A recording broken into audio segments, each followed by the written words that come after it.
Assalamualaikum warahmatullahi wabarakatuh. Telah sampai kepada saya sebuah video, ayuh kita tonton. Kemudian saya berikan ulasan, react dan kritikan. Aduh, Azizi, tolong sambung susun Al-Quran boleh? Saya dah terkentut pula. Ni ada kain? Ustaz lapik je lah time pegang Al-Quran. Kalau kita tak ada wuduk, pegang mushaf Al-Quran secara berlapik dengan kain tebal pun tetap haram hukumnya. Tapi kalau saya bawa Al-Quran dalam beg macam ni, tanpa menyentuhnya, boleh juga ke Ustaz? Sama juga tak boleh. Sentuh, pegang, bawa tetap wajib dalam keadaan berwuduk atau suci daripada hadas kecil atau besar. Astagfirullah, kira banyak kalilah saya dah buat silap ni. Ni kenapa Ustaz pegang Al-Quran? Ustaz tak ambil wuduk lagi? Kalau Al-Quran tafsir macam ni, kita boleh sentuh atau bawa tanpa wuduk. Cumanya, kalau tiada wuduk, sebolehnya elakkan sentuh ayat Al-Quran ni untuk keluar daripada khilaf ulama'. Yang tulisan terjemahan tepi ni, bolehlah sentuh. Oh, faham Ustaz. Saya dah insaf. Dah pukul berapa sekarang ni? Oh, dekat pukul 7 dah. Awak teruskan susun. Saya nak ke belakang masjid. Nak tengok sunquik. Tengok sunquik. Macam mana tu? Alang, yang pemandangan matahari yang terbenam lewat petang tu. Oh, kalau matahari terbenam tu, sunscreen. Oh, sunscreen. Sunscreen bukan ke yang tangkap gambar dalam telefon tu? Yang itu screenshot. Baiklah, kita sudah menontonnya. Jadi sahabat yang forward video tu kepada saya bertanya, betul ke kita ni tak boleh pegang Al-Quran? Kalau tak ada wudu, tak boleh pegang Al-Quran sampai tak boleh pegang berlapik, sampai tak boleh bawa dalam beg. Sebab selama ni yang kita faham ialah kalau berlapik atau kalau kita membawanya dalam sesuatu, dalam beg ke, dalam tas tangan ke, ia dibolehkan. Tapi dalam video tu, ustaz tu kata tak boleh pula. Macam mana tu?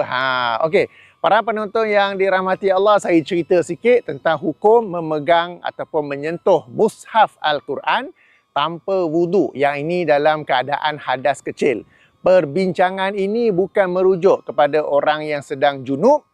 Adapun muslimat yang sedang haid ataupun nifas, itu saya ada video berasingan. Sila tonton video itu ya. Jadi video ini khas dalam topik menyentuh Al-Quran dalam keadaan hadas kecil. Yang ini tidak berwudu.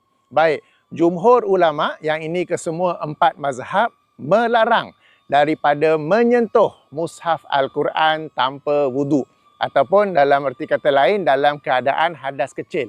Dalil mereka ialah ayat 77 hingga 79 surah Al-Waqiah, di mana secara ringkasnya tidaklah menyentuh Al-Quran itu kecuali orang yang al-mutahharun. Yang ini orang yang suci, yang mereka tafsirkan sebagai orang yang berwudu. Kemudiannya dalil mereka ialah hadis lain yang dikeluarkan oleh Imam Malik dan lain-lain. Hadis ini dalam sanadnya ada perbincangan tetapi dapat diangkat ke darjat hasan dan ada juga yang mengangkatnya ke darjat sahih, di mana diriwayatkan Rasulullah SAW bersabda, tidak boleh menyentuh Al-Quran kecuali tahirun. Yang ini orang yang bersih, suci, ataupun yang ditafsirkan sebagai orang yang berada dalam keadaan wudu. Maka berdasarkan 2 dalil ni, satu daripada Al-Quran, satu daripada hadis, jumhur ulama melarang daripada menyentuh mushaf Al-Quran dalam keadaan tidak berwudu. Okey, itu yang pertama. Yang kedua, dalam mazhab Asy-Syafi'i, larangan itu bukan sekadar tidak boleh menyentuh mushaf Al-Quran, tetapi tidak boleh juga menyentuh kalau dalam keadaan berlapik atau jika dibawa dalam beg sebagaimana yang kita tonton dalam video tadi. Jadi apa yang disampaikan dalam ustaz dalam video tersebut adalah betul menurut mazhab Asy-Syafi'i. Adapun dalam mazhab lain, larangan hanyalah merujuk kepada orang yang menyentuh direct Al-Quran, yang menyentuh secara langsung mushaf Al-Quran. Adapun jika seseorang itu berlapik ataupun membawa Al-Quran dalam bagnya, maka tidak disyaratkan dalam keadaan berwudu ya. Jadi itu betul yang disampaikan oleh ustaz tersebut dalam mazhab Asy-Syafi'i. Mazhab-mazhab lain tidak disyaratkan sedemikian. Yang disyaratkan ialah katakanlah ini mushaf Al-Quran, kita sentuh direct. Kalau Al-Quran tu dalam poket ke, kalau Al-Quran tu dalam backpack ke, dalam handbag ke, ia dibolehkan untuk kita membawanya tanpa berwudu. Okey? Baik, jangan terkejut ya, sebab kita selama ni mendakwa kita di Malaysia mazhab Asy-Syafi'i. Tapi dalam aspek ini kita ikut mazhab lain, bukannya dalam mazhab Asy-Syafi'i kan. Jadi tanpa sengaja, tanpa kita tahu, kita sebenarnya dalam aspek ini sedang mengikuti pandangan dalam mazhab yang lain, bukannya mazhab Asy-Syafi'i. Dalam kotak description, saya ada bagi link di mana Ustaz Datuk Dr. Zulkifli Al-Bakri ada juga menjelaskan perkara ini, dan apabila menerangkan tentang pandangan mazhab Asy-Syafi'i, beliau ada mengemukakan nukilan daripada kitab Fiqh Al-Manhaji bagaimana Al-Quran ini menurut mazhab Asy-Syafi'i tidak boleh disentuh ataupun dibawa dalam poket ataupun dalam beg bagi seseorang yang tak ada wudu. Okey, jadi ringkasnya kembali kepada orang yang bertanya saya tentang video itu, apa yang disampaikan oleh ustaz dalam video itu adalah betul menurut mazhab Asy-Syafi'i. Namun mengikut pandangan mazhab yang lain, boleh membawa Al-Quran ataupun menyentuh Al-Quran secara berlapik. Yang dilarang oleh riwayat tersebut ialah menyentuh Al-Quran secara direct, menyentuh Al-Quran secara langsung. Baik, itu pandangan jumhur. Apa pula pandangan minoriti? Okey, pandangan minoriti ialah boleh menyentuh Al-Quran meskipun dalam keadaan hadas kecil. Bukan junub tau, meskipun dalam keadaan hadas kecil, meskipun tak ada wudu. Kerana bagi mereka dalil yang dikemukakan sebenarnya tidak tepat. Sebagai contoh surah Al-Waqi'ah ayat 77 hingga 79. Kalau kita kaji, ia sebenarnya merujuk kepada para malaikat. Okey, yang menyentuh Al-Quran yang tersimpan di Lauh Mahfuz. Bukannya mushaf Al-Quran yang ada sekarang ni, yang ada bersama kita. Okey, Al-Mutahharun merujuk kepada para malaikat. Dan kitab Al-Quran yang dimasukkan itu ialah kitab yang tersimpan di Lauh Mahfuz dan bukannya mushaf Al-Quran yang ada pada kita sekarang ini. Dan kemudiannya kalau kita kaji ayat itu pula, ia berbentuk, ia bersifat pengkhabaran. Ia mengkhabarkan bahawa kitab Al-Quran itu tidak disentuh kecuali oleh Al-Mutahharun. Ia bukan bersifat perintah larangan. Okey, jadi ia bersifat pengkhabaran sahaja. Okey. Baik, itu tentang ayat. Tentang hadis pula, okey. Pertama tentang adanya perbincangan dalam sanadnya, dan kedua, okeylah katakanlah sanadnya itu sahih, sahih li ghairihi ataupun hasan li ghairihi. Teks hadis, matan hadis ada perbincangan, antara lain pada zaman Rasulullah sallallahu alaihi wasallam belum ada mushaf Al-Quran. Justru bagaimana mungkin Rasulullah sallallahu alaihi wasallam melarang menyentuh mushaf Al-Quran kalau mushaf Al-Quran itu sendiri belum ada pada zaman baginda. Pada zaman baginda, para sahabat mereka menghafal Al-Quran dalam diri mereka, dalam hati mereka. Okeylah, ada beberapa yang menulis Al-Quran itu di pelepah kurma, ada yang menulis di kulit kambing dan sebagainya kan. Alright, kemudian Al-Quran pula ketika itu belum lagi lengkap. So nak sebut Al-Quran as something that is complete, tak betul juga. Okey, itu perbincangan mereka lah. Kemudiannya, perkataan Tahirun adalah perkataan yang ada banyak maksud. Okey, perkataan yang ada banyak maksud. Tak semestinya bererti orang yang suci daripada hadas kecil. Boleh jadi saja orang yang suci tangannya daripada najis. Najis air kencing ke, buang air besar ke, najis haiwan ke apa, itu pun boleh masuk dalam pengertian Tahirun. Boleh juga bermaksud merujuk kepada orang-orang kafir, sebab orang Islam adalah sentiasa bersih suci. Dalam sebuah hadis yang dikeluarkan oleh Imam Al-Bukhari, okey, Abu Hurairah radhiyallahu anhu pernah menerangkan bahawa beliau sedang jalan-jalan di antara lorong-lorong Madinah, lalu ternampak Rasulullah sallallahu alaihi wasallam. Lalu beliau cepat-cepat macam melarikan diri. Okey.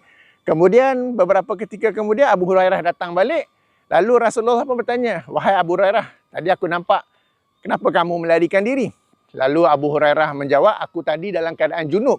Aku tak mahu duduk bersama engkau dalam keadaan junub."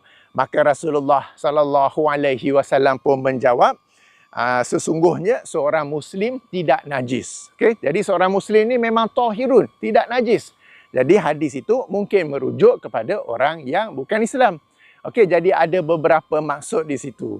Okay, jadi atas sebab-sebab ini, pandangan minoriti berpendapat, okay, ataupun para ulama yang minoriti berpendapat sebenarnya tiada larangan untuk menyentuh mushaf Al-Quran jika seseorang itu dalam keadaan hadas kecil, jika seseorang itu dalam keadaan tidak berwudu. Okey, kemudiannya jumhur ulama yang berkata mesti ada wuduk, tak boleh pegang Al-Quran dalam keadaan hadas kecil. Mereka juga berhujah dari aspek kemuliaan. Hendaklah kita memuliakan Al-Quran, hendaklah kita menghormati Al-Quran dengan ada wuduk. Jangan pegang tanpa wuduk. Okey, maka para ulama yang segelintir ni pula jawab, okey, tapi kita juga nak memudahkan orang ramai membaca Al-Quran. Sebab katakanlah kalau nak pegang pandangan jumhur tu atas alasan memuliakan Al-Quran, kadang-kadang orang tu baru nak baca Al-Quran, aku tak ada wuduk, tak jadi baca. Kadang dia nak baca Al-Quran, tadi aku ada wuduk, sekarang aku dah ragu, dah batal ke belum, dah batal ke belum. Jadi bila diletak syarat adanya wuduk, kena ada wuduk, ia boleh menjadi alasan untuk seseorang itu akhirnya tidak baca Al-Quran.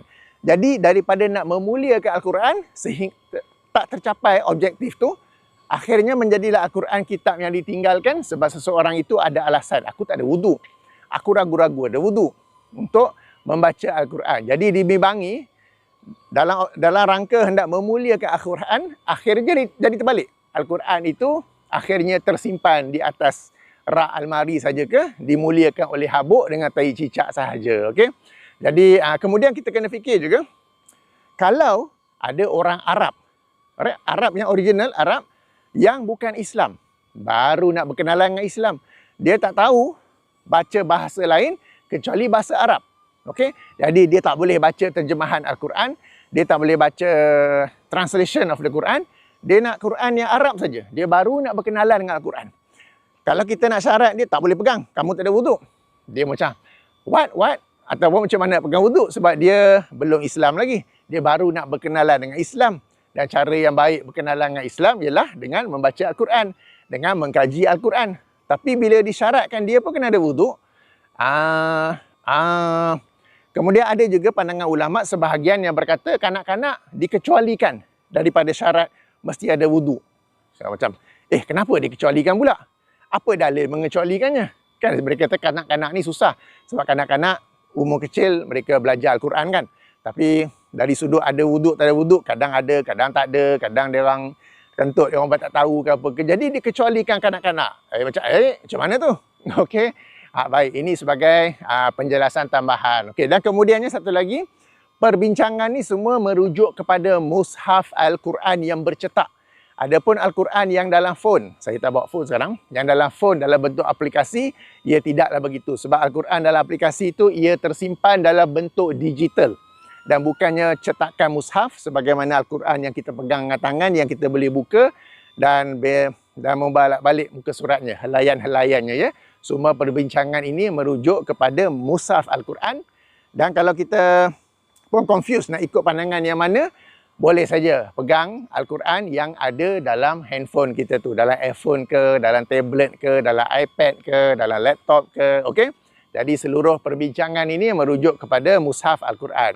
Jadi demikianlah lebih kurang ya, jumhur berpandangan dilarang memegang Al-Quran kecuali ada wuduk, dan dalam mazhab Asy-Syafi'i bukan sekadar memegang, tak boleh pegang meskipun berlapik, tak boleh pegang meskipun tak boleh bawa dalam beg, dalam backpack, dalam handbag, kecuali orang itu dalam keadaan berwuduk. Adapun mazhab lain yang dilarang ialah menyentuh Al-Quran secara direct. Kalau membawa Al-Quran, menyentuh secara berlapik dibolehkan. Adapun pandangan minoriti, dibolehkan memegang Al-Quran yang mushaf itu meskipun tak ada wuduk, kerana dalil-dalil yang melarang sebenarnya tidaklah kuat untuk melarang, tidaklah spesifik merujuk kepada mushaf Al-Quran. Baik, demikianlah penjelasan saya dalam hal ini. Yang penting, ayuh kita lazim membaca Al-Quran, mentadabbur Al-Quran dan mempraktikkan Al-Quran dalam kehidupan kita seharian. Kalau tak nak pegang yang mushaf, sekarang ni tak ada alasan lagi dah. Semua orang pun ada handphone, semua orang pun boleh install aplikasi Al-Quran dalam handphone dan boleh membacanya. Tafsir Ibnu Katsir pun boleh install dalam handphone dan boleh baca, sudah pun ada edisi terjemahan. Baiklah, saya tutup dengan subhanakallahumma wa bihamdika asyhadu an la ilaha illa anta astaghfiruka wa atubu ilaika. Assalamualaikum warahmatullahi wabarakatuh.